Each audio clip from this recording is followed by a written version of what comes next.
네, 김태형 전문가입니다. 자, 나도 부채 시간에 오늘 시간에는 부채 관리에 대한 얘기를 말씀드릴 겁니다. 재무 레버리지를 활용한 부채 관리라는 표현을 쓸 건데요. 사실 제가 많은 분들 상담을 진행하다 보면은 고민들이 많으시죠. 특히 부채에 대한 고민들이 많으세요. 부채를 언제 상환해야 되느냐, 또는 부채는 내가 어떻게 해야 될 것인가, 그런 부분들의 고민들이 정말 많으십니다. 그리고 실제로 상담하면 이런 거죠. 사회초년생 같은 경우 2명 중에 1명은 학자금 대출을 가지고 있는 것 같아요. 그러면 이에 대한 부담이 크고, 또 결혼을 준비하면서 요즘에 주변 주택에 대한 부담이 너무 크잖아요. 그래서 그러다 보니까 그 주택 마련하기 위해서도 어쩔 수 없이 대출을 해야 되고, 그럼 그 대출은 언제부터 상환하는 것이 필요할 것인가에 대한 고민들이 많으시고요. 그다음에 그 대출 상환한 다음에 또 이제 전세로 마련해야 될지 또는 그 집을 매입을 해야 될지에 대해서 고민이 상당히 많으신 게 현실입니다. 자, 그래서 오늘은 재무 레버리지를 활용한 부채 관리에 대한 얘기를 좀 드릴까 합니다. 보시면, 그러니까 결혼 시작과 시작되는 부채에 대한 부분들이죠. 신혼부의 고민들 뭔가 일단 보면요, 부채 관리 어떻게 해야 될까요? 라고 얘기합니다. 그다음에 두 번째, 집은 구매하는 게 맞을까요? 아니면 전세로 매입하는 게 맞을까요? 그리고 고민도 하시고요. 그다음에 부채 때문에 저축할 여력이 없어요 라고 고민하는 분들이 많습니다. 그래서 이제 부채 단적으로 말씀드리면요, 전혀 없는 게 좋은 것만은 아니죠. 우리가 저렴한 타인 자본을 활용해서 더 많은 이득을 할 수 있는 기회들이 있는데, 그걸 우리는 재무 레버리지라고 얘기합니다. 그러니까 적정 부채를 활용한다는 거죠. 사실은 그래요. 2018년도 1사분기 기준으로 가계부채가 1,500조에 달한다고 합니다. 그래서 이것이 나중에 금리 인상에 대한 분 때문에 되게 향후에 우리나라의 경제 위기 상황으로 금리가 오르면 그만큼 이자의 부담이 커지기 때문에 위기 상황으로 도래할 것이다라는 얘기들을 하죠. 그렇기 때문에 많은 사람들에게 각종 매스컴에서는 뭐라고 얘기하냐면 빨리 대출을 상환하라고 얘기해요. 그런데 모든 대출이 다 나쁜 대출은 아닙니다. 좋은 대출이 있고 나쁜 대출이 있어요. 실제로 보면요, 정부 부채는 약 전년도 기준으로 1,450조 정도 되고요. 기업의 부채도 거의 4배에 해당되는 6,000조에 해당되는 기업의 부채, 채무도 있다는 거거든요. 참 사실 얘기하기 어려운 부분인데, 기업들 중에 부채 없이 하는 기업들이 있나요? 99.9%는 다 대출을 가지고 사업을 시작합니다. 그러니까 우리가 가지고 있는 부채 중에도 좋은 부채가 있고 나쁜 부채도 있다는 거죠. 그래서 좋은 부채는 어떤 거냐면 저렴한 타인 자본을 활용해서 더 많이 이득을 낼 수 있는 그런 기회가 있는 부채, 그 지렛대 원리를 활용할 수 있는 부채는 좋은 부채라고 보면 됩니다. 자, 이거 한번 볼까요? 자, 이렇게 보시면 됩니다. 그래서 이제 예를 들면은 레버리지를 설명드리겠습니다. 수익률이 연 10%를 가정한다고 했을 때 A를 보면은 내가 1억 원을 투자할 수 있는 투자 자산이 있다고 보겠습니다. 그럼 10%면 1년이 지나면 10% 수익률인 1,000만 원 정도의 수익이 발생을 하겠죠. 그런데 예를 들면 내가 저렴한 타인 은행을 통해서 대출을 받을 수 있다라고 가정을 하면, 예를 들면 90%까지 대출할 수 있다 볼게요. 그러면 그 1억 원 중에서 90%인 9천만 원은 은행에서 조달을 하고 타인 자본을 조달하는 거죠. 그리고 자기 자본은 1,000만 원만 투자하게 됩니다. 그러면 실제 대출 이자 450이랑 내 소득 어차피 1억 원 투자하는 거니까 투자한 걸 통해서 발생된 수익 1,000만 원과 은행 이자 5% 기준에서 450을 제외한 나의 수익은 550만 원이 되는 거죠. 그럼 실제는 뭐냐면 내가 직접 자기 자본을 전부 투자한 것보다는 물론 적습니다만, 자, 어떤 일이 벌어지냐면 나는 이런 것을 10개 할 수 있잖아요. 그러면 곱하기 10. 그래서 다시 보면 A의 경우는 똑같이 자기 자본 1억을 투자했을 때 10%인 1,000만 원의 수익을 받지만, B의 경우에는 연 세금, 우리 이자를 제외하고 550 곱하기 10. 그래서 약 55%의 수익률이 발생을 하는 거죠. 이런 것을 우리는 지렛대 올린 재무 레버리지를 활용한 투자 방식이라고 얘기합니다. 자, 그러면 이런 방식의 리스크는 뭐가 있을까요? 첫 번째, 수익률이 10%에서 떨어지면 어떡하지에 대한 고민이 있고, 그 다음에 두 번째, 금리가 올라가면 어떻게 할까에 대한 고민들이 있잖아요. 만약에 우리가 수익률은 최소한 10%보다는 수익을 더, 그거는 개런티 될 수 있고, 이자가 예상했던 수익률보다는 더 낮게 형성될 수 있다는 확신이 있으면 이거 안 하면 안 되는 겁니다.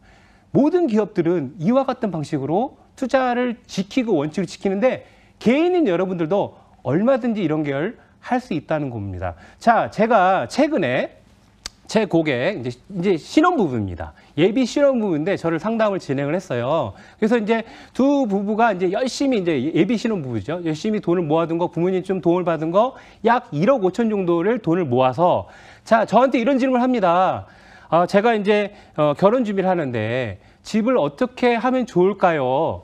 매매를 하는 게 좋을까요? 아니면 전세를 하는 게 좋을까요? 저한테 물어보더라고요. 그래서 제가 이제 그에 대해 해답을 줘야 되는데 어떻게 해답을 줄지 한번 생각해 보겠습니다. 자, 볼까요? 자, 우리가 선택하는 첫 번째. 자, 사실 한도 끝도 없지만 수도권에서 최소한 20평대 정도 아파트를 전세로 한다면 최소한 2억 5천 정도, 물론 규모에 따라 차이가 있겠지만 2억 5천 정도는 평균 줘야지 전세를 가져갈 수 있습니다. 자, 그러면 자본금 1억 5천에서 전세보증금 2억 5천, 자기자본 1억 5천, 전세자금 대출 1억 원을 하게 되면 대출 이자를 3% 정도 고려한다고 했을 때 약 매월 25만 원 정도 이자를 부담하면서 내가 전세를 가져갈 수 있습니다.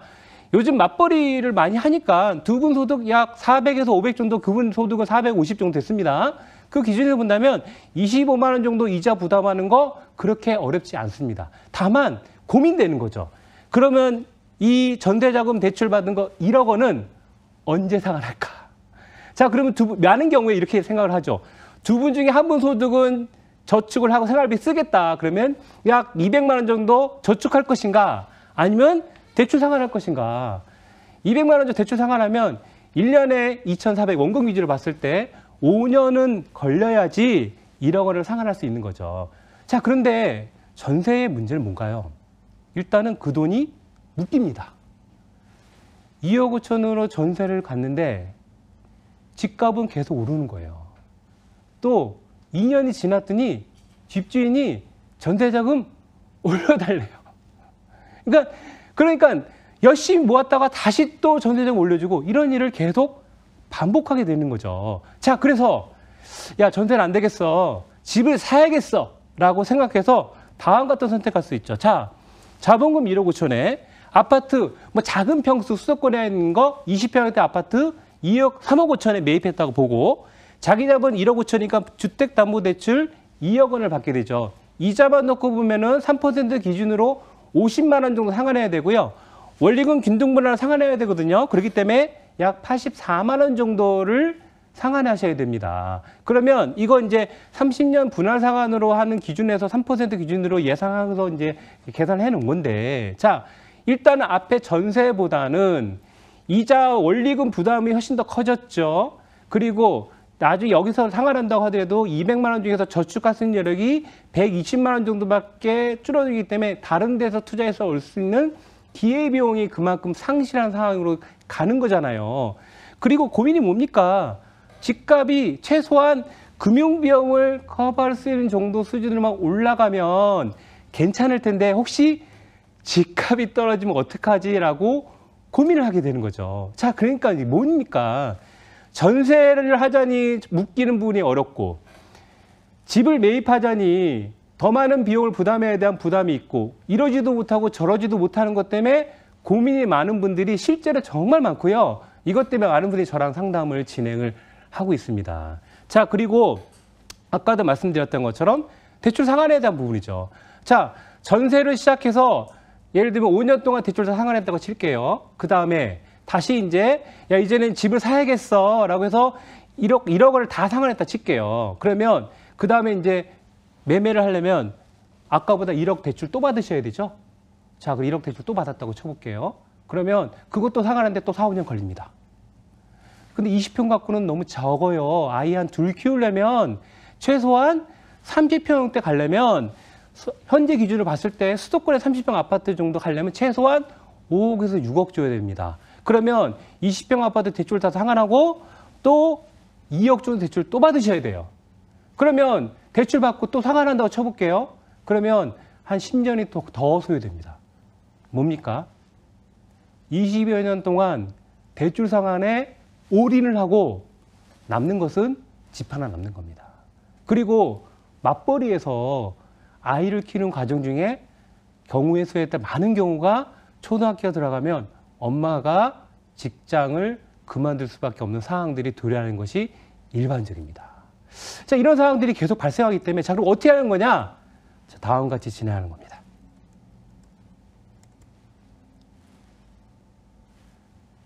전세와 매매를 동시에 진행하는 거예요. 제가 시간이 많지 않기 때문에 간단하게 설명드리면요. 보세요. 실제 사례입니다. 신천의 아파트 시세 1억 5천, 1억 8천의 분이 저의 상담을 진행해서 제가 제시한 건 1억 8천 아파트를 매각합니다. 현재 시세니까 매각하시고 인천의 전세보증으로 1억 5천 정도 갈 수 있거든요.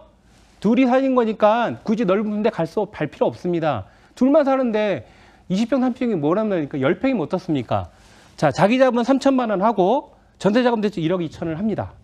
자, 그럼 남은 자산이 얼마입니까? 1억 5천 남아있죠? 일산에 지역을 특정해서 그렇습니다. 그 이유는 제가 나중에 설명드릴 거고요. 일산에 주택 3억 정도 20평 아파트 매입할 수 있습니다. 그리고 자기 자본 1억 5천에 주택담보대출 1억 원, 임대보증은 5천, 이렇게 임대보증, 월세보증을 말하는 거예요. 자, 그럼 뭐예요? 나는 지금 1억 8천을 가지고 전세와 매매를 동시에 진행하면 집값이 오르는 걸 리스크 해지하고 한쪽에 돈이 묶이는 것을 리스크를 해소할 수 있죠. 자, 그 과정에서 보시면 월 임대료 일산 같은 거 70만 원 최저 들어오고요. 전세자금 대출 30만 원, 주택담보대출 원리금리 42만 원. 뭡니까? 손익이 2만 천 원 마이너스예요. 오히려 더 플러스 수익이 되는 것들을 볼 수 있습니다. 자, 이렇게 해지하는 방식을 가져가면 리스크 해결할 수 있습니다. 자, 제가 부채 관리에 대한 말씀을 드렸는데요. 이제 적정 부채를 가져가는 거 무엇보다 필요하다라고 보시면 좋을 것 같습니다. 이상으로 신혼부부를 위한 재무 레버리지를 활용한 부채 관리를 설명을 여기서 마무리하도록 하겠습니다.